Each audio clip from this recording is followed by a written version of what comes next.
આજે તો અમારે સિયાને ને પંથને કાંઈક ટેસ્ટી ખાવું હતું એટલે મેં કીધું હું તમને ફ્રેન્કી બનાવી દઉં છું.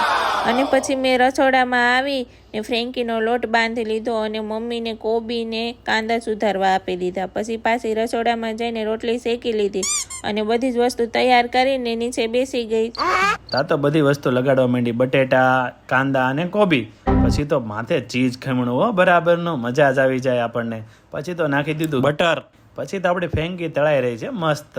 આપણે ફેંકી ખાવાની જ છે ને, આપણને તો મજા જ આવે ખાવાની.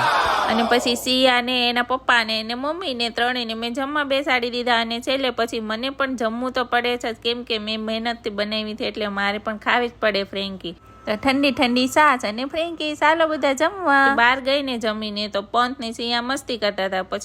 પછી રસોડામાં ગઈ પણ રસોડાની હાલત તો જો કેવી થઈ છે ફ્રેન્કી બનાવીને. તો વિડીયો સારો લાગ્યો હોય તો લાઈક કરી દેજો, બાકી ચેનલને કરી દેજો સબસ્ક્રાઈબ. જય માતાજી બધાને.